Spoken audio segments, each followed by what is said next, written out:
So hey anime fans, the series name is What If Naruto Was Sent into Avatar Universe. This is second part of the series, so let's start the series. 3 days have passed since the crew left the Southern Air Temple and began making their journey through the Earth Kingdom, towards the Northern Water Tribe, both to find Korra and Katara, a waterbending master to train them, and an earthbending master to train Korra. Currently the group was riding Appa high up in the air, with Korra reading one of the airbending scrolls they had gotten from the temple, the new avatar having not taken her eyes off it. The moment they left the temple, having been reading all the beginner scrolls repeatedly, to memorize all of them, not wanting to risk messing something, when she actually begins trying to airbend, if she can even airbend. Never thought I'd see the day when Korra willingly read anything, Saka said teasingly, knowing Korra wasn't a big fan of books or scrolls, preferring action over reading. Be quiet, Saka, retorted Korra, finally looking away from the scroll to give her brother an annoyed look. Welcome back to the land of the living, Korra, Naruto joked, glad to see Korra looking away from the airbending scrolls since leaving the Southern Air Temple, with Korra blushing in embarrassment at realizing just how out of it she's been, focusing entirely on the scrolls. Rewrite, Korra muttered, as Katara put a hand on her shoulder and smiled at her twin. It's alright Korra, we understand, you just want to be ready for when you begin practicing airbending and don't want to mess up, Katara said reassuringly, with Korra nodding since she's still nervous at the idea of actually trying to airbend and not having an actual master to teach her or show her how to do it. Since it's one thing to read a scroll of what to do, it's another to have someone there to show her how it's done. But you shouldn't obsess over it since you'll only end up neglecting your waterbending training as well. You don't want to end up falling behind in learning the other elements, by only focusing on one, Katara added, not wanting her sister to forget to train in waterbending as well, and eventually her earthbending and firebending training, as well. Alright, I get it, I'll try to work on waterbending too, relented Korra, Katara nodding thankfully. We should be coming up on an island, right now, Naruto said, taking Korra's place and taking the reins to guide Appa down to an island below, with Momo jumping onto his shoulder to look down at the island. It'll be a good place to get some training in, both with waterbending and getting started on your airbending, said Naruto, while looking at Korra, who nodded, glad for the chance to try and get started on her training, with Appa soon landing on the shore of the island, with the 4 teens jumping off the bison. Katara and Korra immediately went up to the water and began practicing their waterbending, with Saka seating against a tree, tending to his boomerang and club. After some time, the twins went back up to the shore to let Korra try some airbending. Whenever you're ready, Korra, said Naruto, interested to see Korra put what she learned from the scrolls to the test, with Katara and Saka also interested to see their sister try to airbend. Nodding, Korra swallowed her nervousness, before closing her and taking a few breaths to try and clear her mind. Doing this for a few moments, Korra lifted her arms, before twirling her hands in circular motions, remembering some of the beginner techniques from the scrolls, repeating the motions a couple more times. Korra began hearing the sound of wind being blown and opened her eyes, the girl being shocked, when she actually saw a tiny ball of compressed air in her hands, before looking at Naruto and her siblings, seeing that the latter two had surprised expressions while Naruto was smiling. Way to go, Korra, said Naruto. Wow, that's amazing, Katara said, smiling to see her sister was actually airbending. You're actually the Avatar, said Saka, having had his doubts that Korra was the Avatar.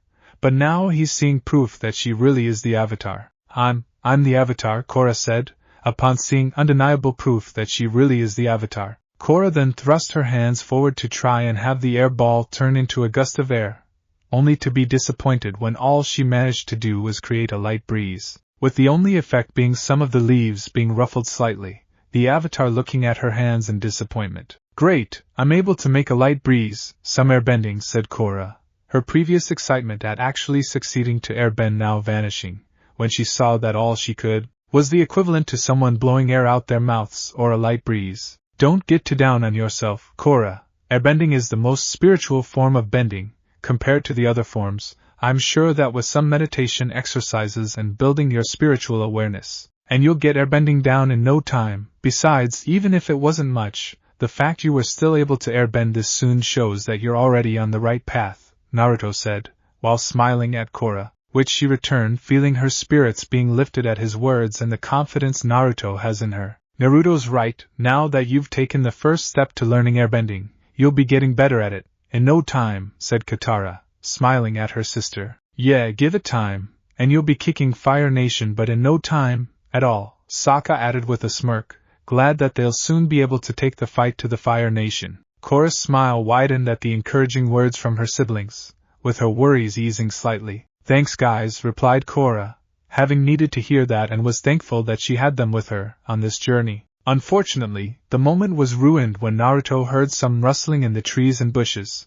narrowing his eyes as he looked around. What Katara said, only to be cut off when Naruto raised his hand, shushing her, making the siblings tense, with Korra and Katara getting ready to waterbend, while Sokka gripped his boomerang. Are they enemies? Naruto mentally asked Kurama, given the Biju's ability to sense negative emotions. Whoever they are, they certainly don't have the best intentions for you brats, replied Kurama, with Naruto nodding at this. You might as well come out. We know you're there, Naruto said loudly, forcing their stalkers to reveal themselves, with it revealing to be a group of young girls, wearing green kimonos and white face makeup, along with wielding metal fans. Without a word the girls rushed towards the group, with Sokka throwing his boomerang at one of them, only for the girl to deflect it with her fan, with Sokka then drawing his club and ran towards her with a battle cry, only for the girl to duck under his swing, before grabbing the upcoming warrior by his shoulder and flipping him over her shoulder, onto the ground while tying his left arm and leg together. Meanwhile, Korra and Katara had 3 of the fan-wielding girls circling them, being able to keep them at a distance with their waterbending. Seeing a chance, Korra shot a jet of water at the fighters with the girls flipping out of the way, before jumping into the air, folding their fans. The girls threw 1 fan each at the sisters, with the 2 moving the water in front of them before launching it towards the girls again, being able to hit on them, before managing to freeze the water pinning the girl against the tree, though this left the twins open, as the remaining 2 girls ran up behind them, sweeping their legs out from under them, before tying their hands together, preventing them from bending. Finally, Naruto was fighting off the remaining 4 warriors, dodging their fan strikes, while trying to get a feel for their fighting styles. They don't seem to be really attacking, more like trying to get me to attack first and then retaliate, Naruto thought, seeing how while they were attacking, they didn't seem to be really trying to strike him, along with keeping their distance, as if waiting to really attack after he makes a move. Jumping into the air, Naruto saw the way they tensed up in preparation for any attack he'd send at them, making the whiskered blonde smirk, knowing they wouldn't be prepared for this. It was bound to get out sooner or later, thought Naruto, before pulling out a kunai and throwing it at the girls, who were slightly confused at him only throwing a single dagger, only to be shocked when Naruto began going through hand signs. Kunai Shadow Clone Jutsu, Naruto shouted, as the single kunai was then replicated, until there were dozens raining down towards the warriors, who were shocked at the unexpected action, though they managed to come out of their shock in time to begin deflecting the kunai with their fans. They were having some difficulty due to the sheer number of them, resulting in 2 of the warriors suddenly finding themselves pinned to the ground by kunai stabbing into the kimonos, with the remaining 2 managing to stay standing, as the last of the kunai were knocked aside, only to see Naruto unseal a large foldable Fuma shuriken, which he then threw at them. Rather than try and block or deflect the giant shuriken, the warriors instead dodged around it, only for Naruto to reveal the wires he had attached to it, with the Fuma shuriken separating into the 4 blades, which Naruto manipulated with the wire to wrap around and restrain the 2 girls. The 2 warriors that had been facing Katara and Korra then rushed towards Naruto, swinging their fans at him with Naruto pulling out 2 kunai to block or deflect their strikes, eventually managing to knock their fans out of their hands before incapacitating them with some well-placed chi strikes. Looking, Naruto saw that the only one left was the one who took out Saka, the boy assuming she must be the leader, who was regarding him warily,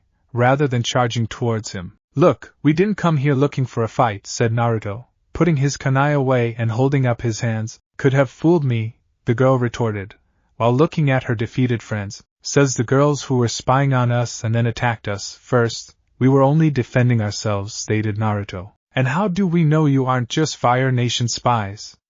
Demanded the girl, regarding him suspiciously, as even though she saw Korra and Katara waterbend, it wouldn't be that strange for the Fire Nation to have other benders in their forces. If we were really Fire Nation spies, do you really think we'd be having this conversation? Or wouldn't I have killed your allies, rather than simply restrain them? Naruto asked, with the girl frowning, and saw that her friends were unharmed, aside from probably their pride taking a blow at how they were taken down so quickly. With Naruto even going as far as to free the girls he restrained to prove his point, making the girl lower her fans, upon seeing they weren't really enemies. Forgive our hostility, but with the war going on, one can never be too safe when encountering intruders on our island, said the girl, as they freed Korra, Katara, and Saka, with the twins releasing the one they had frozen to a tree, while the two that Naruto chi blocked were helped up. We understand. Who are you, anyway?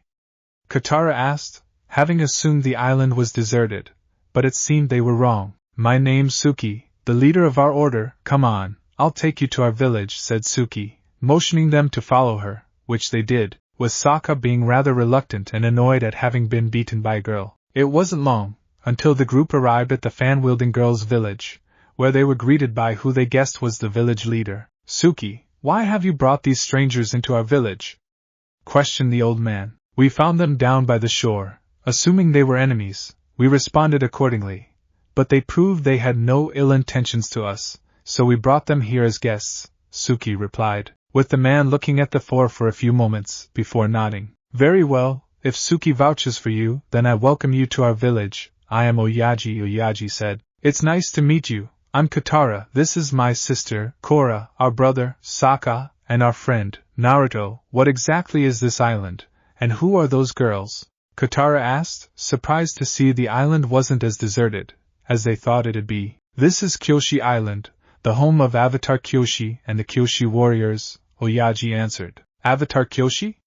Said Korra, surprised at hearing the name of one of her past lives. That's right, she founded our order and we protect Kyoshi Island, in her memory, Suki replied, much to their amazement at being on the island home of a past avatar. Though Saka was still feeling some annoyance at his earlier defeat. Well, great, but Korra is the new Avatar GH, said Saka, before grunting, when Korra cut him off with an elbow to the stomach. Historian! What our brother meant was that Korra is an Avatar historian. We all are actually, and we're currently studying the history of the Avatar, said Katara, covering up Saka's slip-up, knowing how bad it'd be if word got out that Korra was the Avatar and currently on Kyoshi Island, not to mention Naruto being here, as well. That's right. In fact, we just came from the Southern Air Temple, Naruto said before unsealing some of the airbending scrolls they had gotten, figuring it pointless to try and keep his abilities a secret, since he already revealed them to the Kyoshi warriors, with the villagers being amazed and intrigued at the strange abilities, and how Naruto seemingly made the scrolls appear out of thin air. Well, I'd be more than happy to tell you all about Avatar Kyoshi, if you don't mind me asking some questions of my own about your abilities, Oaji said to the young historians, with Naruto nodding in agreement. I don't see a problem with that though. I won't be able to tell you much about them, replied Naruto, knowing while he can tell them about his abilities, he can't tell them everything, with Oaji nodding in understanding. It's fine, with the war going on, everyone is on edge at the moment, Oaji said, knowing how important some secrets are at the moment. Meanwhile, Korra and Katara decided to explore the village, gaining a small crowd following them, as the villagers were interested at meeting the two waterbenders, while Saka was still brooding over his loss against Suki, Fire Nation ship. Though unknown to the crew, word began spreading of Naruto's presence on Kyoshi Island, given his unique abilities, with word soon reaching Zuko and Azula's ship. Naruto's on Kyoshi Island?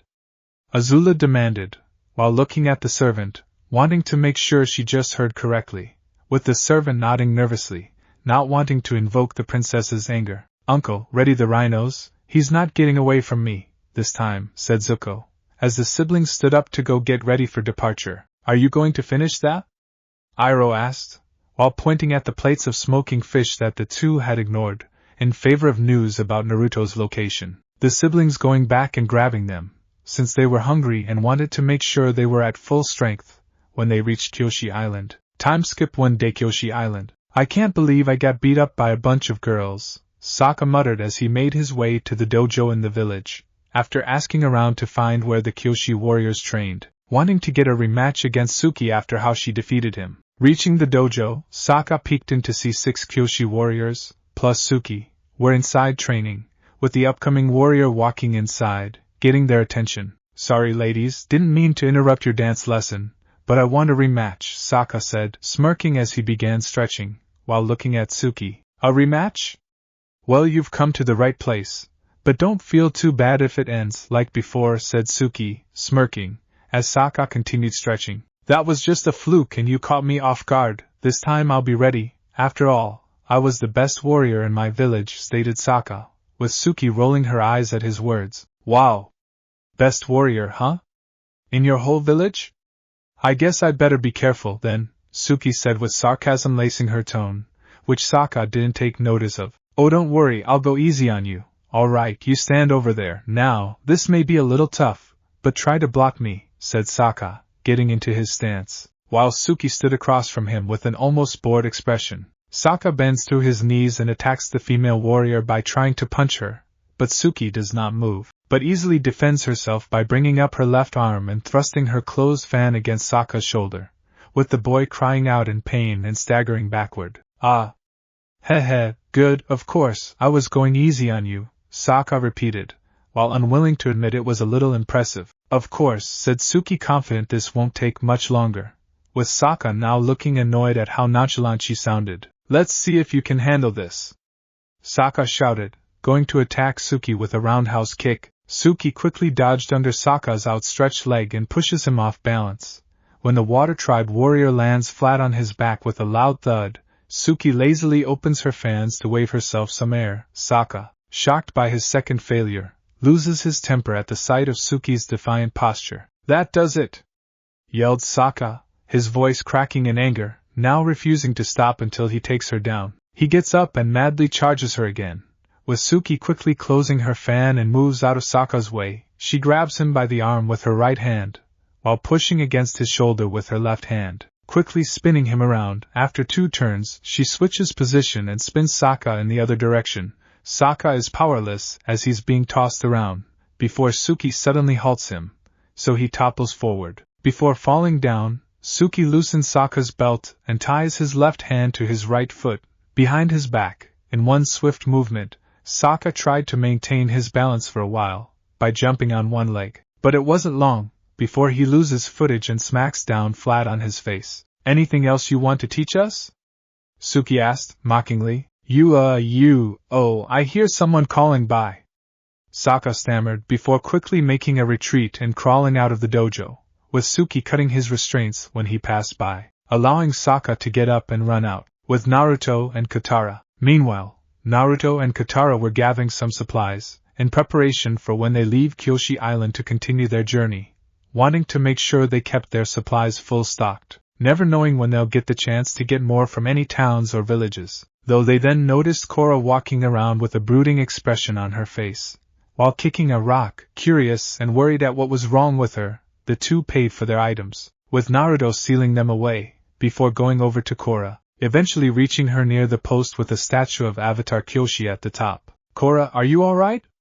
Katara asked, putting a hand on her sister's shoulder, with Korra looking away from the statue to her sister, before sighing. No, I've been practicing my airbending in some of the more isolated parts of the island, and now I'm lucky to even make a light breeze, said Korra, spinning her hands, with Naruto and Katara just barely feeling a breeze blow around them. I thought I might have started getting the hang of it, but still nothing. I also tried meditating, but that didn't help either. I even tried meditating near that shrine to Kyoshi for, I don't know, guidance or some kind of advice, I guess, said Korra as she looked down, once again wondering how she could be the Avatar, when she can't even make a breeze with airbending. It only got worse, when she heard of everything that Kyoshi was able to do in her life and how long she lived, over 200 years, not to mention the fact that she was able to create an entire island, separating it from the mainland with earthbending and then using airbending to push it out to sea. Compared to that, Korra wasn't sure how she could even hope to put an end to the war and stop the Fire Nation.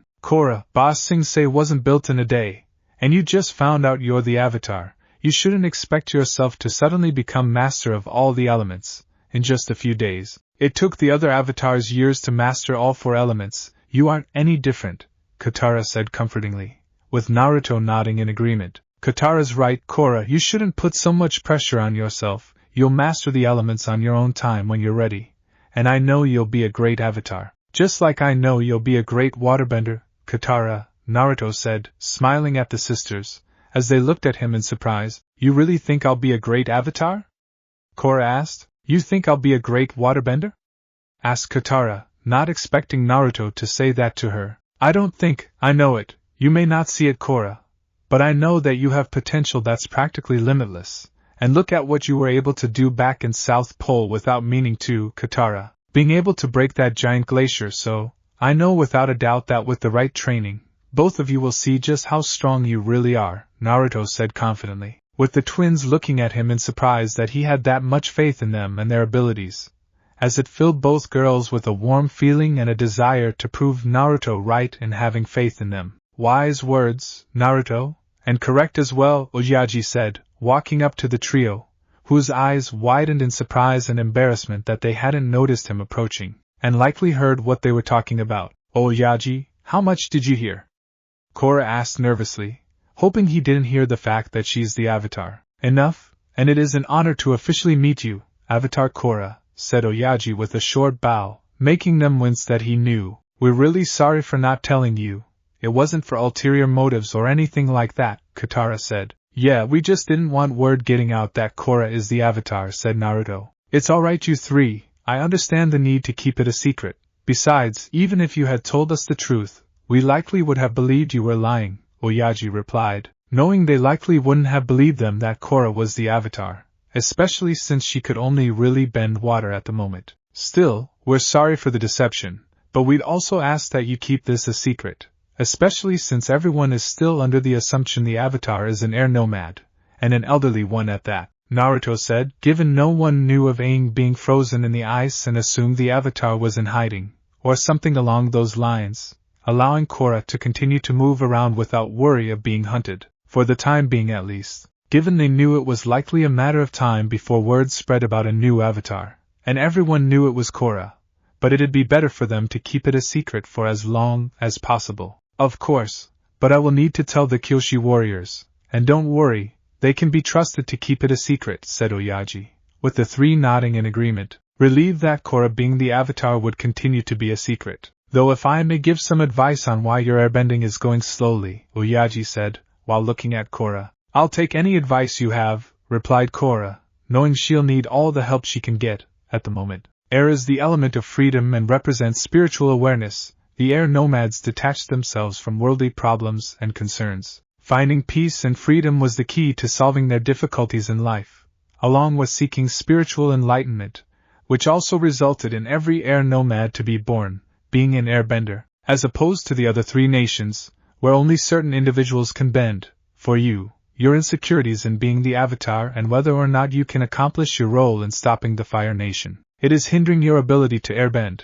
Until you can free yourself of your self-doubt, along with your lack of self-confidence and self-esteem, the ability to airbend will be lost to you. Aside from those light breezes you can make, Oaji explained. While his words were helpful in figuring out her problem, they also didn't help Korra at all, as how was she supposed to stop doubting herself, when the war was raging on every day, with everyone counting on the Avatar on her, to show up and end it. Korra then looked at Naruto, when he placed a hand on her shoulder and smiled at her. Don't worry, Korra, you will be able to move past this and master airbending, maybe not today or tomorrow, but you will, Naruto said, with Korra smiling at his words and put her hand over his. Thank you, replied Korra, before quickly looking away while blushing, and quickly retracting her hand. Katara smiled at her sister, glad she was feeling better, but at the same time, also feeling annoyed with her for some reason, the sight making Oaji chuckle, before walking away. Ah, to be young again,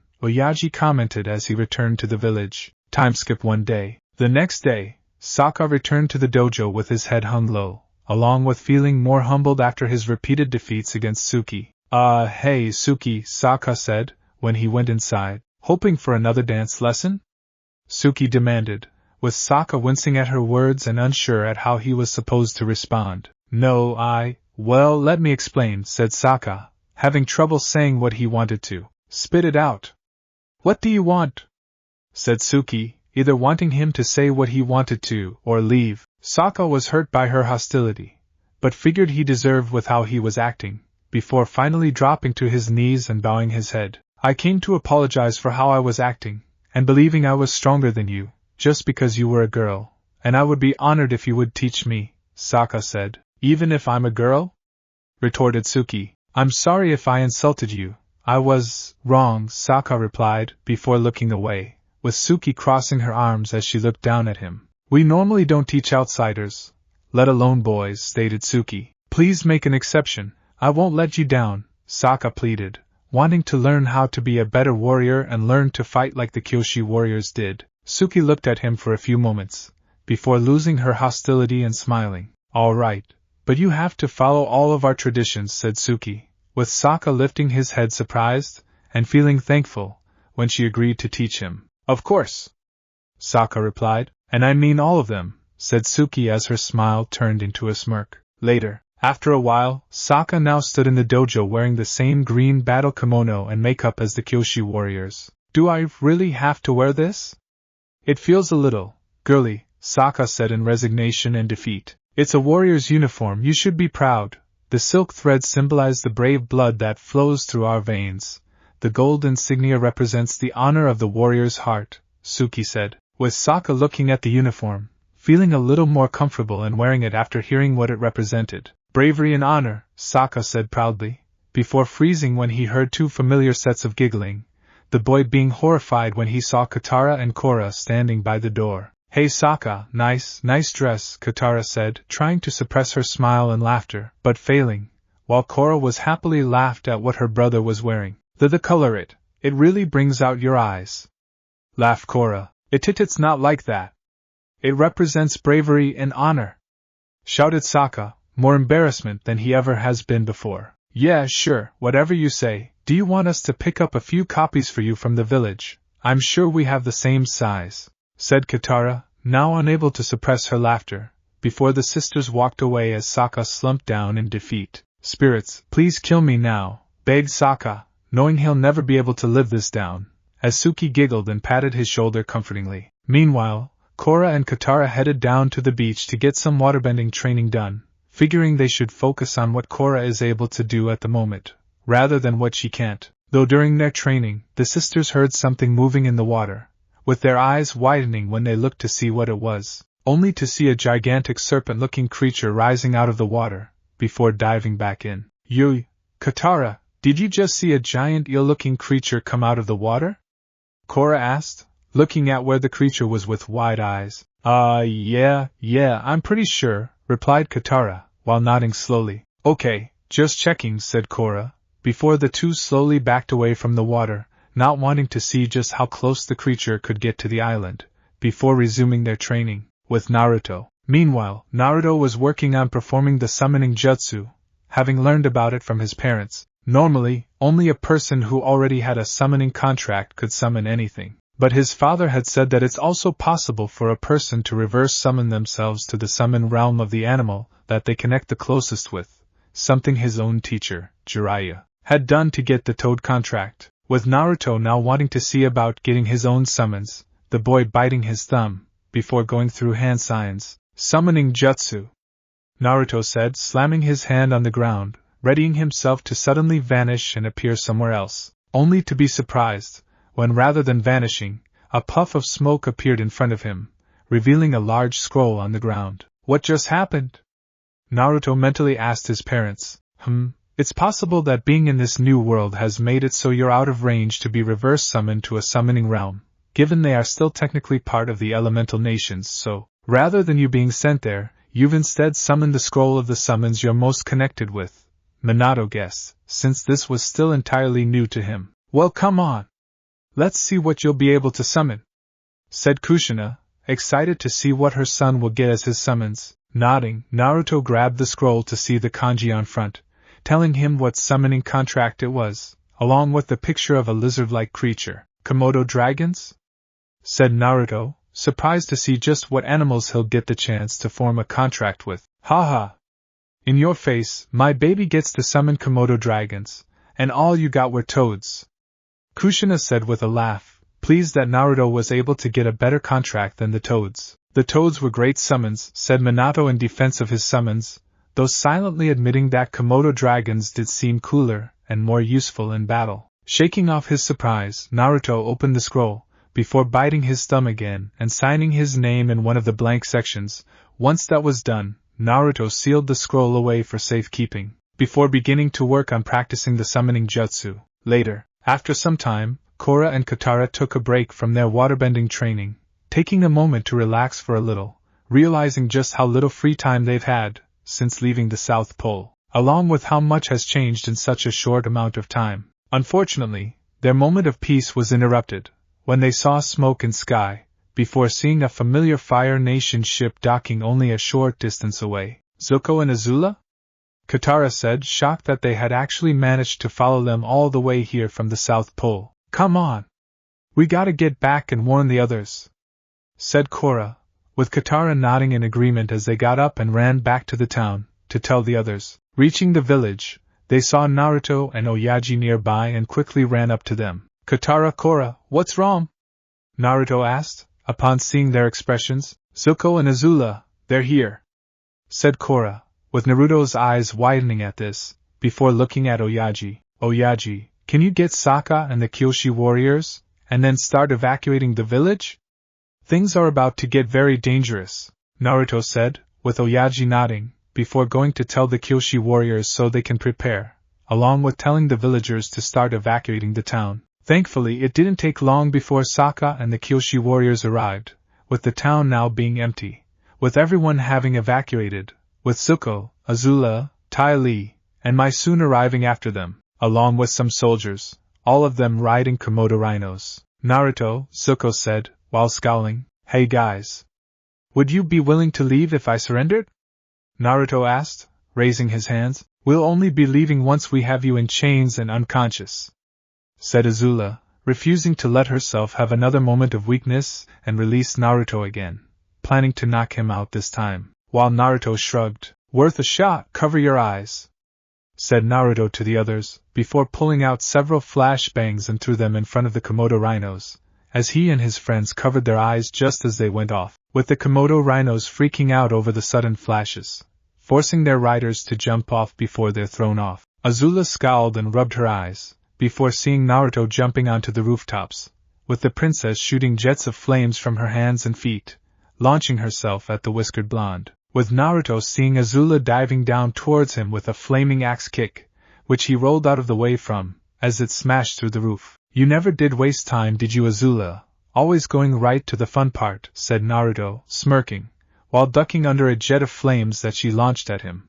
I never heard you complaining, Azula replied, smirking, before kicking her leg up and releasing an arc of flames, with Naruto substituting himself with a log and reappearing behind Azula, the Jinchuriki throwing several shuriken at the princess, with wire attached to them, that wrapped around Azula, restraining her. We don't have to fight, you know. This island is pretty nice. How about we find a nice, quiet place to talk, just the two of us, said Naruto smiling, as Azula seemed to think it over. I do miss spending time with my cute little fox, Azula said, before burning the wires to ash and kicking Naruto in the chest.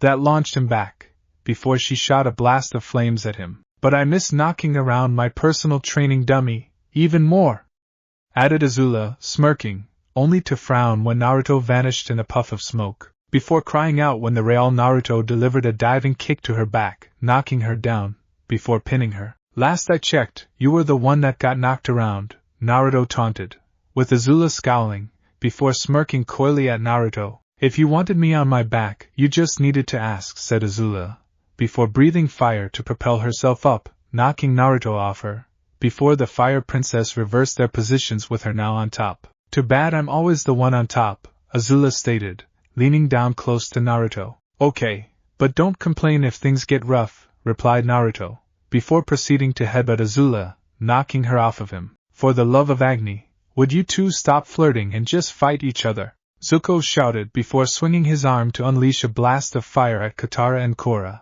annoyed that his sister and old friend were flirting now, of all times. The twins created a shield of water blocking the flames, before quickly bending the resulting steam back into water, which they launched towards Zuko, with the prince shooting fire from his fists, launching himself into the air avoiding the water, before falling straight towards the waterbenders with a flame-covered fist, Zuko shouting as he slammed his fist into the ground, unleashing a blast of fire, with Korra and Katara quickly jumping back to avoid the flames, before the two took the chance and bent the surrounding snow under Zuko into a water column that sent him flying into the air, before proceeding to smack him aside with a blast of water, sending him flying into a building, only for a blast of flames to erupt from the building, as Zuko emerged, steam rising off his body and 2 fire daggers in his hands, before the prince rushed towards the waterbenders to fight up close and personal, rather than at a distance, with Korra and Katara reading themselves. Meanwhile, Sokka and the Kyoshi warriors were going against Ty Lee and Mai,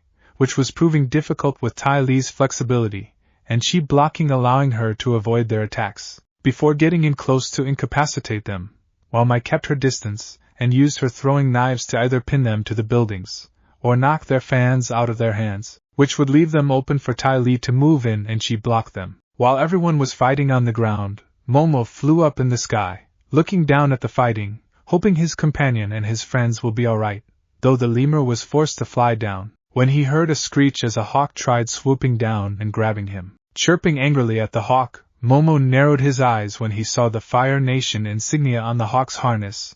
Realizing it must be with the ones attacking his companions, Momo chirped again, before flying towards the hawk and jumping on its back, with the hawk screeching in anger and trying to shake the lemur off, only for Momo to hold on tightly, but had some trouble when the hawk went into a spinning dive bomb to get him off its back, eventually succeeding, with Momo unfurling his wings to catch himself, before the 2 animal companions glared at each other, before charging towards each other, chirping and screeching, respectively. The fighting continued several moments, before Naruto looked around, frowning as he saw the village had begun catching fire, and if this didn't end soon, the entire town would be burned to ash. We have to get out of here, Naruto thought, not wanting the villagers here to lose their homes, just because the Fire Nation was chasing him and, unknowingly, Korra. With that in mind, Naruto ducked under Azula's flaming fist, before grabbing her hand. Sorry to cut this short, but we have to get going. Until next time, Azula, said Naruto,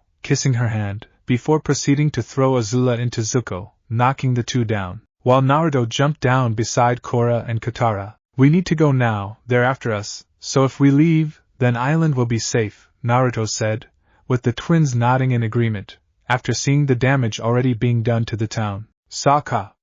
We're leaving, come on! Said Katara, getting her brother's attention. What? We can't just abandon everyone, Saka argued, not wanting to leave the villagers and Kyoshi warriors alone to deal with the firebenders. They're after us. They'll be safe once we leave, Korra said. Your sisters are right, Saka, you all need to leave now. We can deal with these guys to allow you the chance to escape, said Suki. But said Saka, wanting to argue, only to be cut off when Suki kissed him on the cheek. Go, we'll be fine, Suki said, smiling, as Saka looked at her in surprise before sighing and nodding as he joined the others. Naruto whistled, getting Momo's attention, as he flew back down and landed on his shoulder. You guys get to Appa, I'll deal with the fire, said Naruto, before biting his thumb. How exactly? Saka asked, raising a brow as Naruto went through hand signs. With something big, summoning jutsu, Naruto shouted, slamming his hand on the ground using as much chakra as he could, resulting in a gigantic cloud of smoke, getting everyone's attention, before revealing, much to their shock, Naruto standing on top of a massive jet-black Komodo dragon, with white streaks running across its hide, and golden-orange eyes with slit pupils, this being the boss summon of the Komodo dragon clan. The boss flicked its tongue out and looked around. The air here, it feels strange. I don't sense any chakra here, except from you, boys, said the boss, as Naruto jumped onto its nose. Yeah, hi there, sir, look, I'm really sorry for summoning you like this, and I'm sure you have some tests for me to complete, in order to prove I'm worthy of summoning you and your clan members. But could we hold off on that, as I need you to put out those fires, please, Naruto said quickly, with the boss glancing at the burning village before back at his summoner. Very well, the boss said, deciding to humor Naruto's request, since this was certainly an interesting summoning for him. Water style. Wild water wave!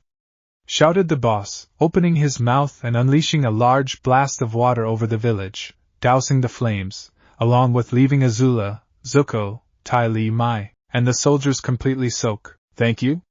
Naruto said, with the boss nodding before dispelling himself, with Naruto joining the others on Appa, before flying away from the island. I'm going to get him back for this. I swear to every spirit there is, I will get Naruto back for this, Azula said in a dry tone, while Ty Lee wringed out her braid and Mai looked on blankly, while spitting out water. I'm starting to see why Father covets Naruto's abilities, more than finding the Avatar, muttered Zuko, amazed at what he had just seen and now seeing why his father wanted Naruto captured so much. If he's capable of summoning a creature that large and powerful, with the prince being completely sure it had enough power to take out an entire army. Meanwhile on Appa, Saka was looking at Naruto in shock and amazement. Are you kidding me? You were able to summon a freaking Komodo dragon, that's larger than a building? How? Saka asked. I have a better question, why were you flirting with Azula? Demanded Katara, while looking at him with narrowed eyes. Yeah, given you know, she's the enemy and hunting us down to capture you, Korra said with narrowed eyes as well, with Naruto sheepishly scratching the back of his head. I'm not exactly over Azula, and still have feelings for her, admitted Naruto, knowing it likely wasn't a good idea to have feelings for someone hunting him down. But he couldn't help it, since he couldn't just forget all the times they had together. His answer did nothing to lessen Korra and Katara's annoyance. If anything, it only made them more annoyed. Let's just get to the stupid North Pole, muttered Korra, before looking ahead to focus on flying bison, while Katara crossed her arms and looked out over the edge of the bison, Fire Nation colony. Meanwhile, at a nearby Fire Nation colony, Commander Zhao was stationed to overlook the development of the territory, when a messenger ran up to him. Commander Zhao, we've just gotten word from ships near the island of Kyoshi. They report that a massive Komodo dragon seemingly appeared out of thin air, with a blonde boy standing on its head, said the messenger, with Zhao's head snapping towards him. Blonde boy? Questioned Zhao, knowing of only one boy that had blonde hair, and he's currently at the top of the Fire Nation's most wanted list, right next to the Avatar. Yes, Commander, the boy was last seen flying away on a flying bison, accompanied by 3 Water Tribe teenagers, said the messenger. Gather my best soldiers, we're going hunting. Zhao ordered with a smirk, eager for the chance to capture Naruto and his allies, to get in the good graces of the Fire Lord, even more so, with his upcoming conquest of the Northern Water Tribe. 3 days have passed since the crew left Kyoshi Island after their encounter with Zuko and Azula, along with Naruto gaining the Komodo dragon summoning contract, with Naruto having summoned the boss again, after they had found a safe place to land. Flashback. Summoning jutsu, said Naruto, before slamming his hand on the ground, before the Komodo dragon boss reappeared in a puff of smoke. Though to the surprise of the group, he was no longer gigantic in size and was instead only a little bigger than Naga. Hey, what gives? I thought you were the larger than a building before? Saka asked, while frowning in confusion. I have the ability to alter my size human. I believed it would be better to be summoned like this than my true form. Unless you would prefer for everyone in the immediate area to see such a large creature appear out of nowhere? Said the boss. No, that's fine. This size is perfect, Korra replied quickly, with her siblings and Naruto nodding in agreement, since they didn't want to draw any more attention than they likely already have, after the whiskered blonde summoned him on Kyoshi Island. Humph, now I suppose you summon me to gain my approval to summon myself and the members of my clan? The boss questioned, looking at Naruto, who nodded in confirmation. That's right, my name's Naruto Uzumaki, Naruto introduced. Very well, Naruto Uzumaki. I am Ryutaku, leader of the Komodo dragons. As for my test, you must survive being injected with my venom. If you survive, you will be officially recognized as our summoner. If not, well, I'm sure it's obvious what will happen, said Ryutaku, with the siblings looking shocked at this, while Naruto didn't look the least bit surprised, having heard from his parents that most summoning contracts give difficult tests to see if whoever signs their contracts are worthy. Though before Naruto could respond, he was pulled aside by Katara. Naruto, you can't actually be considering trying that, right? What if you end up dying? Katara whispered, worried that if Naruto performed the test, he'd die. Yeah, and do you even really need to be able to summon Komodo dragons? While they might be useful, I don't think they're worth the risk of dying, added Korra, with Sokka nodding in agreement with his sisters, since while it'd be useful to have Naruto summon Komodo dragons, It probably wasn't worth the risk of dying either. Guys, I'll be fine, trust me, assured Naruto, while looking at his friends, who appeared unconvinced before they eventually nodded reluctantly. While Naruto looked back at Ryudoku. I'll do it, Naruto said, the boss summoned, nodding, before walking up to Naruto. Hold out your arm, Ryudoku instructed, with the Jinchuriki doing so. Opening his mouth, Ryudoku's fangs came out before biting down on Naruto's right forearm, with the boy grunting in pain. With the Komodo dragon released Naruto before stepping back, watching to see if he'll survive the venom or not, while the siblings looked on in worry. For a few moments Naruto grunted and winced, feeling the venom move through his body, as he started feeling lightheaded and close to passing out, but forced himself to stay standing, until the pain eventually began fading away, while the bite mark closed up and turned into a summoning tattoo. Congratulations, you have passed the test and are now officially recognized as our summoner. I grant you permission to summon myself, and the members of my clan. In addition to that, my venom has made it, so you are now immune to most poisons and other venomous creatures. Until we meet again, Naruto Uzumaki, said Ryudoku, before vanishing in a puff of smoke. End flashback. After that, they had continued making their way through the Earth Kingdom, with Katara and Korra practicing their waterbending, along with Korra working on trying to improve her airbending. Currently though, the group was resting in the forest having dinner. Naruto, when we left the Southern Air Temple, you said you've met a couple earthbending masters before? Who are they? Katara asked, curious of these bending masters that Naruto's met, while Saka and Korra also looked at him, with interest in hearing this, especially the latter, since one of them could potentially be her future earthbending teacher. Yeah, I have. As for who they are, the first is King Bumi of Omashu and the second is the reigning champion of the underground earthbending tournaments, Toph Beifong. Both of them are very powerful earthbenders, with Bumi being able to fight people much younger, despite being an old man, though he can also be pretty crazy and unpredictable, while Toph, I think she's probably the greatest earthbender I've seen, since I've never seen one fight like her, though that also makes her pretty stubborn, blunt, and unyielding, along with having a habit of getting under people's skins when fighting. But she's still a really great friend, when you get to know her, Naruto replied, shocking the siblings that he's met a king and a champion of earthbending tournaments, though Korra and Katara became slightly annoyed after hearing Naruto talked about Toph and the fact she's a girl, with it being obviously that they are close friends, from the way that he is talking about her. But neither of the sisters could figure out why they were annoyed, since it made sense on why they were annoyed about Azula, given she's an enemy, though they weren't sure on why they were annoyed at the fact that Naruto's close to Toph. While Sokka was annoyed at hearing about Naruto knowing another girl, that's probably interested him, again, since he's already close to the Fire Nation princess, probably her two friends as well, and the upcoming warrior had a suspicion that even his sisters were now interested in him. Lucky blonde bastard, he better stay away from Katara and Korra, Sokka thought, while grumbling to himself, jealous at the fact that Naruto's close with several girls, along with not wanting his sisters to get too close to him. Okay, that's great, two earthbending masters, but how exactly did you meet the king of Omashu? Asked Sokka, wanting to change the subject, with the twins also curious of how Naruto met a king. I helped Bumi deal with an assassination attempt on his life by the Fire Nation, given Omashu and Ba Sing Se are the only two Earth Kingdom strongholds left. They're trying to capture what they see as the easier target, being Omashu, before trying to take Ba Sing Se, said Naruto. Okay, so who would work as an earthbending instructor?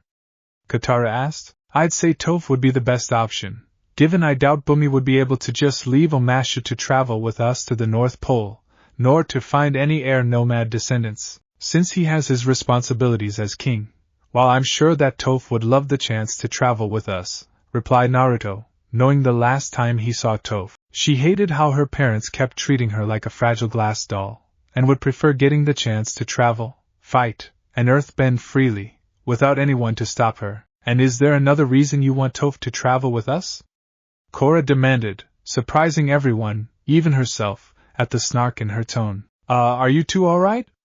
Asked Naruto, looking between Korra and Katara in worry, while taking notice of their annoyed expressions. Perfectly fine, Korra said casually, like she didn't just snap at him. Yeah, we're just fine, why wouldn't we be?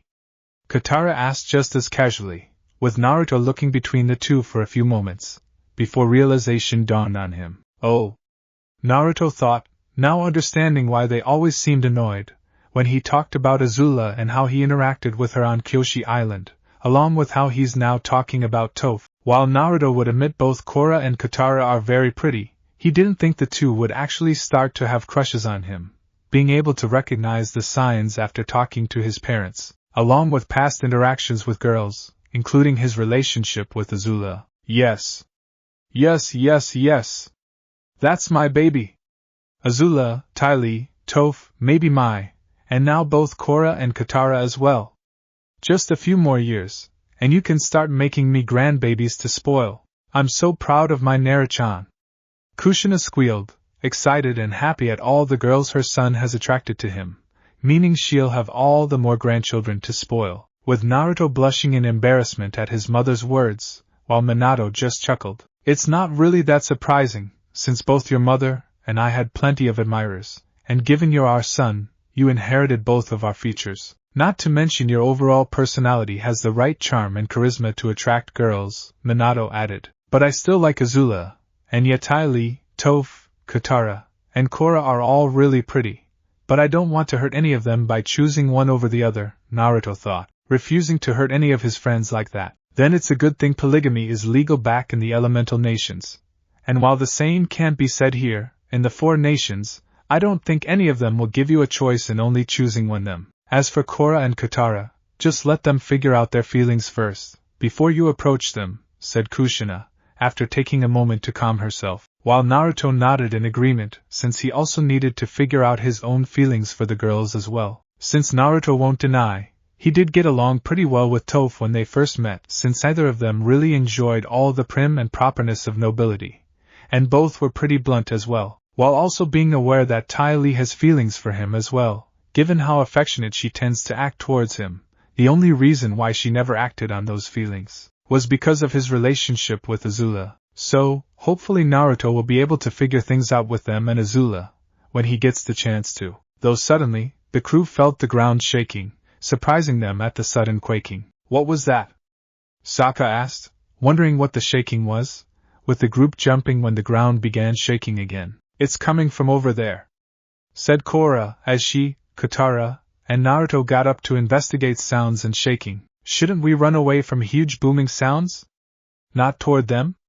Saka questioned, before getting up and following them, with Momo and Naga joining them to investigate. The group soon arrived at a small ravine, where they hid behind a fallen tree, surprised when they found a young boy around their age bending boulders, before throwing into the side of the ravine. An earthbender, Katara said in surprise, not expecting them to run into an earthbender like this. A pretty good one too, Naruto stated, seeing how easily the kid was bending the large boulders and throwing them into the ravine walls. Let's go meet him, said Korra, wondering if she'd get the chance to get a head start on her earthbending training. He looks dangerous, so we better approach cautiously, Saka warned, not wanting them to approach a complete stranger, especially one who could throw giant boulders at them. Hello there. I'm Katara and this is my sister, Korra.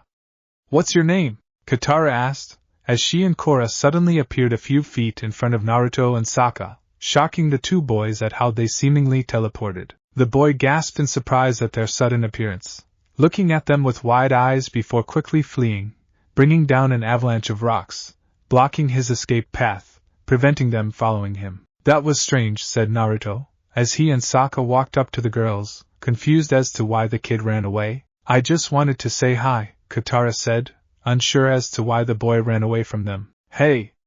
That guy's gotta be running somewhere, maybe we're near a village, suggested Korra, with the other nodding in agreement, before making their way to follow where the boy went. It didn't take long until the group arrived at what looked like a mining town, one that they saw was under the control of the Fire Nation. Seeing this, Naruto quickly made a hand sign before he was engulfed in a cloud of smoke, the three looking at him in confusion at his action. When the smoke cleared, they were surprised to see that Naruto now had shoulder-length straight black hair, pale skin, neon green eyes, and no whisker marks, while still having his regular attire of black boots, black pants, a dark purple shirt, and black fingerless gloves. I'd rather not risk any Fire Nation soldiers recognizing me, and getting all of us captured, Naruto said to them, with the siblings nodding in understanding, before they entered the town to try and find the kid. Looking around town, the group couldn't help but frown at how downcast everyone seemed, before Katara spotted the kid they were looking for entering a shop.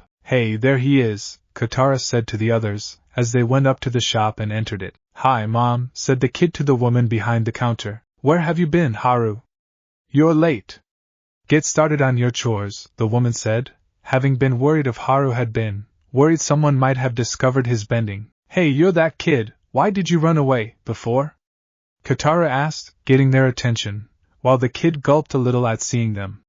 You must have me confused with some other kid," said Haru. "No, she doesn't, we saw you earthbending," Naruto stated, with Haru and his mother gasping in horror at his secret being exposed, before the woman quickly shut the door and the windows, before anyone could hear them. "They saw you doing what?"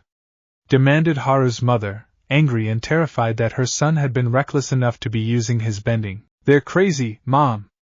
I mean, look at how they're dressed," Haru retorted, motioning to the group, who looked themselves over, feeling a little annoyed at the jab to their attire. "You know how dangerous that is. You know what would happen if they caught you earthbending," said the woman, not wanting Haru to be taken away if he was caught, before paling at the heavy knocking on the door. "Open up!" Saka looked out the window and saw 3 Fire Nation soldiers at the door. "Fire Nation! Act natural!" Saka said, just as Haru's mother opened the door with the lead soldier walking in, eyeing the children sourly as they acted like they were looking around the shop. "What do you want?" "I've already paid you this week," Haru's mother shouted, angry at these men for basically robbing her store, on top of taking her husband away. "The tax just doubled, and we wouldn't want an accident, now would we?" said the soldier in an arrogant tone, before creating a ball of fire, making everyone step away, while Naruto mentally scowled, wanting to knock the bastard around for extorting these people. "Fire is sometimes so hard to control," the soldier said. Knowing she didn't have a choice, the woman reluctantly pulled out her store's cash box and handed over the meager amount of money within. "You can keep the copper ones," said the soldier, dropping 4 copper pieces on the ground before exiting the shop, slamming the door shut behind him. "Nice guy. How long has the Fire Nation been here?" Saka asked, while frowning at the door. 5 years. Fire Lord Oaji uses our town's coal mines to fuel his ships," said Haru's mother, as she picked up the currency the soldier dropped. "They're thugs, they steal from us, and everyone here's too much of a coward to do anything about it," Haru stated angrily. "Quiet, Haru! Don't talk like that," snapped the woman, not wanting anyone to overhear him, or worse, for the soldiers to come back. "But Haru's an earthbender? He can help," Katara said, confused as to why they couldn't fight back against the soldiers if Haru could earthbend. "Earthbending is forbidden. It's caused nothing but misery for this village. He must never use his abilities," said the woman, giving her son a meaningful glance, hoping now that he would see how dangerous it was to practice his bending. "How can you say that? Haru has a gift. Asking him not to earthbend is like asking me or my sister not to waterbend. It's a part of who we are," Korra argued, not liking the idea of anyone having to hide their bending. "You don't understand," said the woman, while shaking her head. "I understand that Haru can help you fight back. What can the Fire Nation do to you that they haven't done already?" Katara said before looking at Naruto when put a hand on her shoulder, and shook his head. "They can do a lot more and a lot worse," said Naruto, knowing firsthand what kind of punishments Fire Nation soldiers give to people who break their laws. "He's right, they could take Haru away. Like they took his father," said the woman, looking down, with Katara gasping while the others were shocked to hear this, before looking at Haru, who simply looked angry and saddened, remembering what happened to his father. Later, after leaving the shop, Haru and his mother took the crew to their home, with Haru taking them out to the barn. "My mom said you can sleep here tonight, but you should leave in the morning," Haru said, knowing it wouldn't be safe for them to stay long. "Thanks, I'll make sure Appa doesn't eat all your hay," said Korra smiling, while Appa looked at Korra with a mouth full of hay, pausing in his chewing, before the sky bison resumed eating. After getting settled, Naruto and Katara went with Haru for a walk around the farm. "I'm sorry about what I said earlier.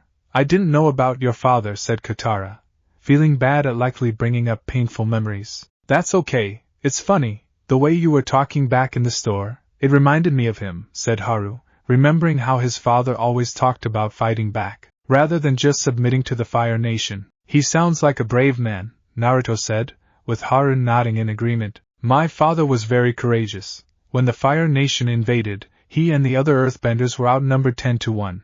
But they fought back anyway, replied Haru. Amazing the two that they were that outnumbered, yet still chose to fight back. He goes sound like a great man, said Katara, being reminded of her own father and the other southern tribe warriors, always fighting back against the Fire Nation whenever they showed up, no matter the odds. After the attack, they rounded up my father and every other earthbender, and took them away. We haven't seen them since, Haru said as they reached a steep cliff. So that's why you hide your earthbending, stated Katara, seeing why he was hiding his bending and practiced in secret. Yeah, problem is, the only way I can feel close to my father now is when I practice my bending. He taught me everything I know, Haru replied, bending 2 small stones before crushing them into sand. As Naruto and Katara sat beside him, see this necklace?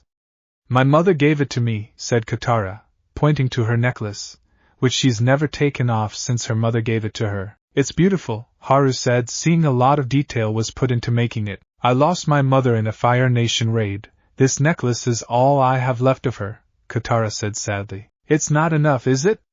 Asked Haru rhetorically. No, Katara answered, lowering her head, before looking when Naruto put a hand on her shoulder and smiled at her. You'll always have your memories of both your mother and your father. As long as you have those, they'll never really be gone. They'll always be with you in here, said Naruto, tapping Katara's head and her chest, over her heart, with Katara and Haru looking at him in surprise before smiling and nodding, knowing they'd always remember their lost family members. The 3 continued walking down a dirt trail, only to suddenly stop, when they reached one of the mines and heard an explosion. Help, help! Shouted an old man, as Haru's eyes widened before running off to where the cry came from. The mine! Haru said, with Naruto and Katara following him, finding an old man pinning under a pile of rocks with more about to collapse on top of him. Help me!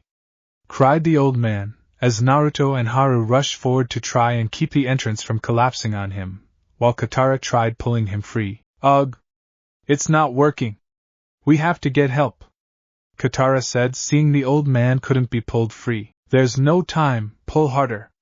Haru said, straining against the weight of the rocks. Haru, there's a way you can help him, said Katara, getting an idea, with Haru shaking his head fearfully at being caught. I can't, Haru said, knowing he'll be captured if he used his bending. Please, there's no one around to see you. It's the only way, pleaded Katara, with Haru gritting his teeth before looking at the trapped old man, before nodding. Haru leapt away from the falling debris, spinning back to face it as he assumed an earthbending form. With a sudden and strong move, he blasted all the rocks down the tunnel, freeing the old man. Haru! You did it! Katara said, smiling, glad she was able to show Haru that his bending could do good, before they helped the old man away from the tunnel. Though as they left, Naruto couldn't help but narrow his eyes as he looked back at the tunnel, wondering just why the old man was here all alone. Later, it was so brave of Haru to use his earthbending to help that old man, Katara said, as the crew laid in the barn with it now being nighttime after she, Naruto, and Haru got back. You must have really inspired him, said Korra, while smiling at her twin sister. I guess so, replied Katara. Everyone should get some sleep. We're leaving at dawn, Saka stated, knowing it'd be best if they left as soon as they could. Dawn? Can't we sleep in for once? Katara asked, not used to getting up so early. Absolutely not. This village is crawling with Fire Nation troops. If they discover that Naruto is here, not to mention if they find out you're the Avatar, Korra, we'll be eating fireballs for breakfast. Good night, Saka said before laying down. I'd rather eat fireballs than nuts, Naruto said, smirking, as the sisters laughed as they remembered when Saka tried going hunting, only to come back with a bunch of nuts and rocks he thought were nuts. Good night, said Saka with a tone of finality, with the others smirking before soon going to sleep as well. The next morning, the crew woke up and began packing up their supplies, while Katara went to get some water from the well, only to suddenly look up when Katara burst into the barn. They took him! They took Haru away! Katara shouted, as their eyes widened at what she was saying. What? Korra asked in surprise. The old man turned him over to the Fire Nation. It's all my fault. I forced him to earthbend, Katara said, not believing what she's done, having only wanted to get Haru to see his bending shouldn't be hidden, while Naruto scowled at hearing this. That old bastard! Naruto thought, having suspected that it seemed too convenient for them to just happen on an old man trapped, while the only way he could be freed was with the help of an earthbender. Slow down, Katara, when did this happen? Saka said, while putting a comforting hand on her shoulder. Haru's mother said they came for him at midnight, said Katara, feeling terrible that because of her, a mother lost not just her husband, but now her son as well. Then it's too late to track him, he's long gone, said Saka, knowing they could have taken Haru anywhere by now. We don't need to track him, the Fire Nation is going to take me right to Haru, Katara said, clenching her fists, refusing to let Haru just be captured. And why would they do that? Korra asked warily. Because they're going to arrest me for earthbending, revealed Katara, much to her siblings' shock and horror. How about we think of an actual plan first? But before we do, I have a problem that I need to deal with, Naruto said darkly as he exited the barn, planning to make that old bastard pay for ratting Haru out. Going to the very cave he, Katara, and Haru found him at, Naruto scowled as he saw that the old man was back. Before he could react, Naruto grabbed him by the collar and slammed him against the cave wall. What's your problem, you crazy brat? The old man demanded before gulping when he recognized Naruto. My problem? How about yours? Why did you sell out Haru to the Fire Nation? He saved your life, and this is how you repay him? By having a son taken away from his mother, Naruto shouted, glaring at the old man, his anger rising when he actually shrugged uncaringly. So what? I don't care what happened to some kid, only about the gold I got from the Fire Nation for reporting another earthbender, said the old man, with no empathy for his actions. What? Growled Naruto, his eyes flashing red at hearing that the bastard was actually paid, with this apparently not being the first time either. That's right, you think that cave-in was an accident. I caused it, just like I did every other time, and every time an earthbender shows up to help the poor old man, and I report them to the Fire Nation, who pay me a nice sum of gold. Doesn't matter if they're natives or just passing through, if they're an earthbender, I get paid, the old man revealed, while sporting a greedy, malicious smirk, only for his smirk to be wiped off his face, when he cried out in pain, as Naruto slammed his fist into the bastard's jaw, before bringing his head right down onto his knee, followed by slamming him into the ground and began punching him repeatedly. Normally, Naruto wouldn't attack a defenseless elderly person like this. But after hearing what this bastard did to so many earthbenders, uncaring of the fate he was sentencing them to, or the friends and families who are worried about them, Naruto wouldn't deny he's enjoying this far more than he should. After reducing the bastard to a beaten and bloody mess, Naruto threw him right into the cave's entrance, before throwing a kunai with an explosive tag attached it, into the roof of the cave, with the tag detonating, leaving the old man trapped in the same position he, Katara, and Haru found him in. Naruto then let Kushina take control, with the Uzumaki woman going through hand signs before placing them on the ground, forming a barrier around the old man, the barrier making it so no one would hear him crying for help and subconsciously keep them away from the area. Given Kushina is a mother herself, she had zero sympathy for leaving this bastard trapped and suffering, after what he did, with the woman giving control back to Naruto, as he glared at the old man. Consider this your punishment, you get to wither away and die alone and scared, just like all the earthbenders you reported. I hope that gold was worth it, Naruto said, before turning to leave. Wait. Please don't leave me here. The old man begged, not wanting to be trapped for real this time, and left to die. How many earthbenders beg not to be taken away from their friends and families? Retorted Naruto, as he kept walking. Please, I'll do anything, pleaded the old man, with Naruto pausing as he seemed to think this over. Alright, I'll let you go, if you tell me the location of your house and all the gold you were paid, Naruto said, with the old man nodding rapidly in response. Alright. My house is just 2 miles that way, the gold is hidden under the floorboards, under my bed. Why, you'll let me go now, right? The old man said, hopefully, with Naruto sensing that he wasn't lying about where his home and gold was. Yeah, I'll let you go, replied Naruto, much to the old man's relief, only to be shocked, when Naruto kept walking away. Wait. Why, you said you'd let me go, if I told you? The old man said desperately, with Naruto nodding in confirmation. I'm letting you go. I'm letting you go on a one-way trip to the spirit world, Naruto replied as he left, with the old man looking at him in shock, before glaring angrily at Naruto. No! You can't do this! Get back here, you damn brat! Get back here and free me! You're gonna pay for this, you hear me, you'll pay! Shouted the old man, before paling as he realizing Naruto really was leaving him trapped. Wait please! I didn't mean it, please come back and free me, I swear that I'll change, I won't trick any more earthbenders, just please don't leave me! The old man begged, only to see that Naruto was already gone. Help! Help me, please anyone! Please, I'm stuck! Help me! Please!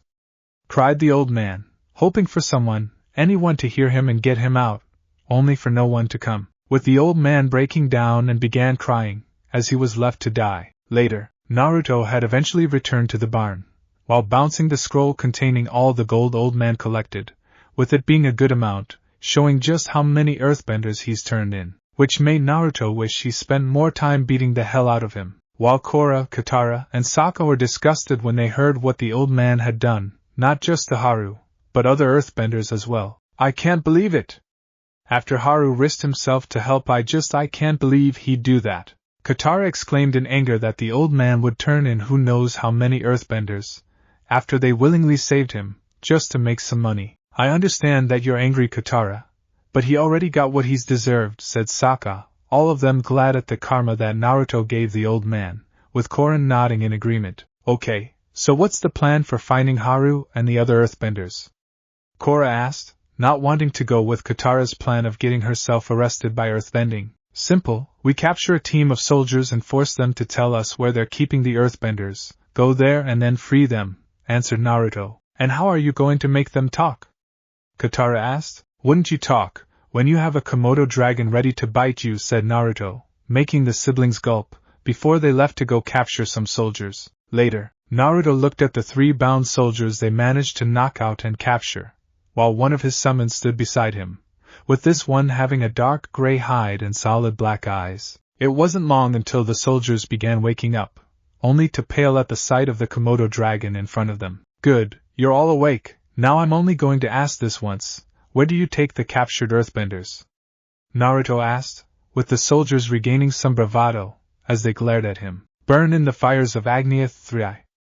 The soldier said, only to cry out when the Komodo dragon lunged forward and bit into his shoulder, injecting him with venom. The remaining 2 soldiers paled in horror, as they saw the venom make short work of the guard, as he began spasming with blood leaking from his eyes, nose, ears, and mouth, before eventually going still, with the remaining 2 guards flinching when the Komodo dragon snapped at them. The earthbenders, now? Demanded Naruto. They're on a rig. A few miles out at sea, they're taken there, since it's made entirely of metal and they can't bend it, said the guard, with the other nodding in agreement, looking at the Komodo dragon fearfully. Naruto narrowed his eyes at the guards for a few moments, before nodding, seeing that they were telling the truth. Thank you, now was that so hard?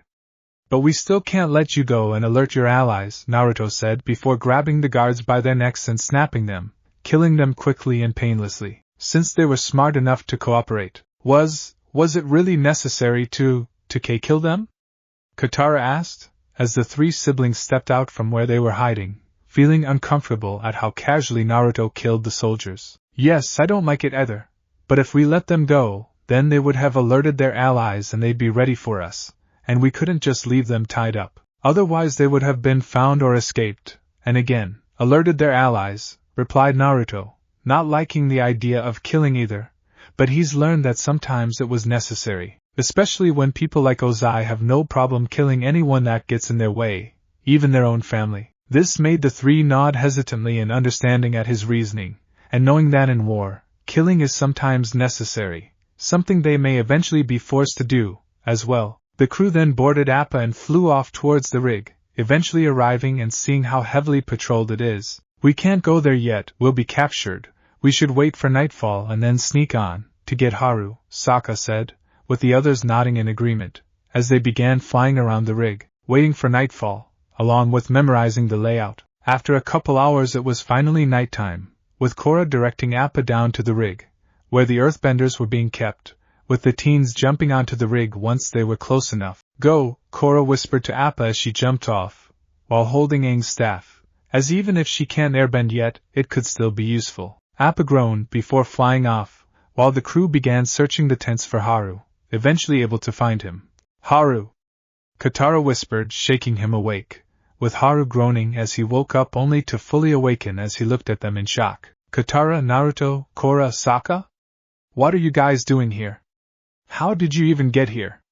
Haru whispered, not believing they were actually here. It's my fault you were captured. We came to rescue you, replied Katara, with being Haru surprised by this, as the others nodded in agreement. You've got guts, I'll give you that. Hang on, there's someone I want you all to meet, Haru said, before turning to an old, gray-bearded man and shaking him awake. With the man waking up and was surprised when he saw the 4 teenagers. Guys, this is my dad, Tyro. Dad, these are Naruto, Katara, Korra, and Saka, Haru introduced. It's an honor to meet you, said Katara as the 4 bowed slightly, while Tyro got over his surprise at their presence and nodded. It's an honor to meet you all, as well. Haru has told me all about you, Tyro said. If you don't mind me asking, what's your escape plan? Naruto asked, wondering what plan they had to escape. Excuse me? Said Tyro, frowning in confusion at the question. You know, the plan to get everyone off the rig? What is it? Mutiny, sabotage? Said Korra, seeing how many earthbenders were here and knew they could take on the firebenders and escape. The plan? The plan is to survive, wait out this war, hope that one day, some of us can get back home and forget this ever happened, Tyro said in resignation, having given up on escaping and could only hope some of them could get home. How can you say that? You sound like you've already given up, Katara said, refusing to believe they'd given up on escaping. Katara, I admire your courage, and I envy your youth, but people's lives are at stake here. The warden is a ruthless man, and he won't stand for any rebellion.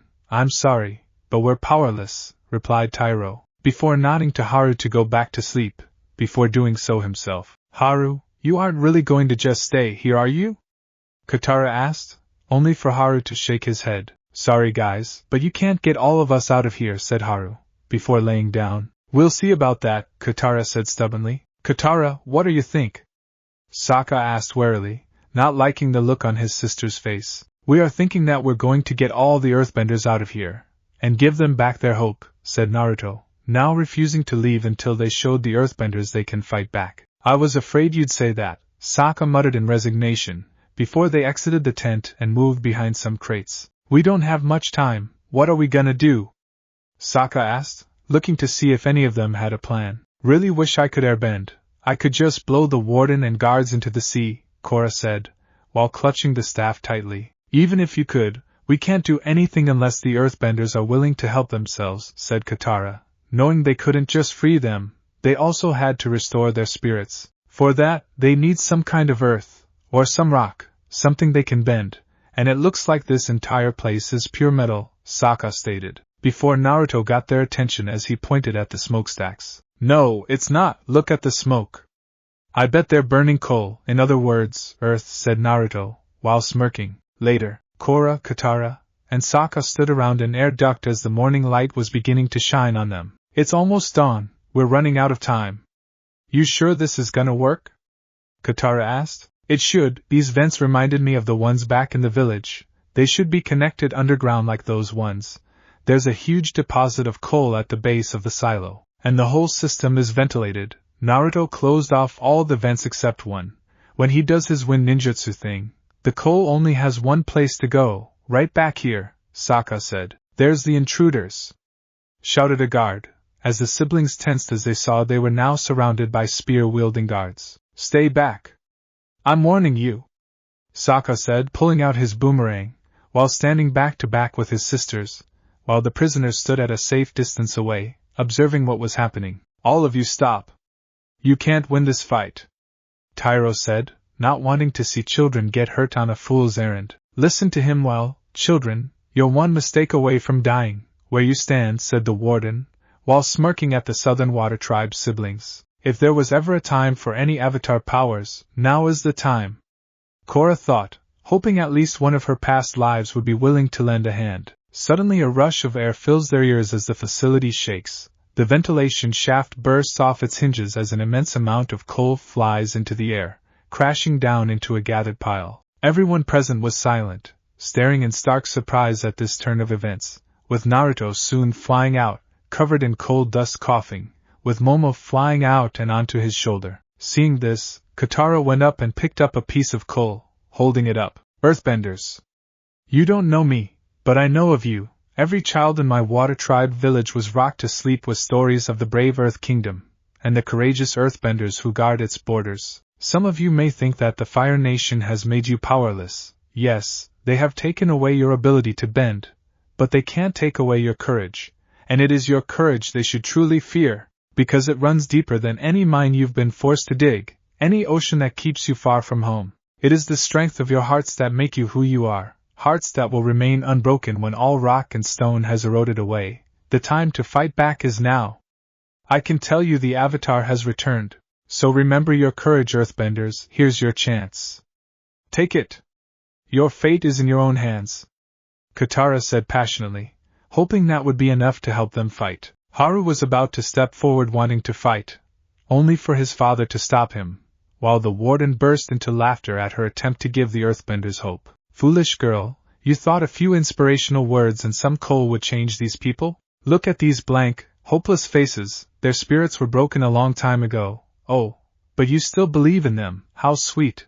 They're a waste of your energy, little girl. You failed, the warden sneered, before he and his guards were suddenly hit by a large blast of water knocking them back, with the warden growling in anger and looked to see who hit him, only to see Naruto, who had dropped his transformation, exposing himself. Don't you dumbass ever know when to shut up? Seriously, it's like you all enjoy hearing the sound of your own voices, said Naruto, as the warden stood up and smirked, recognizing who he is. Ah, well, isn't this a surprise? The Fire Lord will be pleased when I deliver you to him, boy, the warden said, seeing his ticket to getting promoted off this rig. I think he'll be upset when you failed to catch us, said Korra, stepping up with Aang's staff in her hands. Oh? And why would the Fire Lord care about a little girl like you? Retorted the warden. Korra closed her eyes and held the staff in her hands, mentally hoping this would work. Aang, please, if you can hear me, I need your help. Katara is willing to do anything to restore the Earthbender's spirits. Naruto exposed himself to show them that they can fight the Fire Nation. Now I need to show them that the Avatar has returned and will save them. But I can't do that without your help, so please, help me show the world that the Avatar hasn't abandoned them, and, to prove to myself that I really am the Avatar, Korra mentally pleaded, knowing she couldn't do this without Aang's help, to be able to airbend and show everyone the Avatar is back, but also to prove to herself that she can live up the title. At first nothing happened, making Korra think that it didn't work, but not a moment later she felt it as her eyes snapped open, and to everyone's shock, Korra's eyes were now glowing white, as the silhouette of Aang appeared behind her for a moment. Then before the guards and warden could react, Korra spun the staff around, before swinging at them, unleashing a powerful blast of air at them, launching them into the air. With Korra then rotated her arms as 5 large pillars of water shot out of the ocean. Seeing this, Naruto went through hand signs, lightning style, electromagnetic murder, Naruto said, shooting a current of electricity into the water pillars, with Korra directing the electrified water towards the airborne firebenders, slamming them back into the ground while giving them a nasty shock, as well, while the earthbenders looked on in shock at seeing the Avatar has returned, and was now fighting alongside them. The Avatar has returned, Haru declared before rushing forward and stomping his foot, bending the coal and launching it at the warden and the guards. The warden snarled at the fact that not only Naruto and the Avatar were here, but now the earthbenders thought they could defy him. In response he shot a blast of fire at Haru, only for it be blocked by Tyro, his spirit having been restored at the sight of Naruto and Korra fighting. Show no mercy! Shouted the warden, as he and the guards launched several blasts of fire at the crew and earthbenders. For the Earth Kingdom, attack! Tyro yelled, as he and the earthbenders bent a sizable mass of coal, blocking the fire, slamming the coal to the ground. Chunks of rock assault the guards, the battle immediately flaring, as prisoners ducking blasts of fire and countering with fists of coal. Katara, Korra, and Naruto chase after Saka, as he snaps soldiers' spears in two with his boomerang, while tossing the broken shafts to Momo overhead, with Momo continuing to collect other pieces of broken spears that are thrown up to him. Tyro and Haru worked in unison to gather and compress the coal into one lump, slinging this through the doors to make way for their escape. With the guards on top fall down. Get to the ships. We'll hold them off. Tyro said to the crew. Do not let them escape, shouted the warden, with Korra seeing the firebenders were all lined up, before creating an air funnel. Give me some coal, Korra said in a dual-toned voice, with Katara and Sokka grabbing some coal and putting it in the funnel, which was sent flying towards the warden and guards, with Naruto going through hand signs again. Fire style, Phoenix Sage Fire Jutsu, Naruto said before unleashing a volley of mini fireballs that ignited the coal, as it impacted the firebenders. Following this, Tyro and the two other earthbenders worked together to lift coal beneath their enemies, moving them away from the rig and over the ocean. No, please.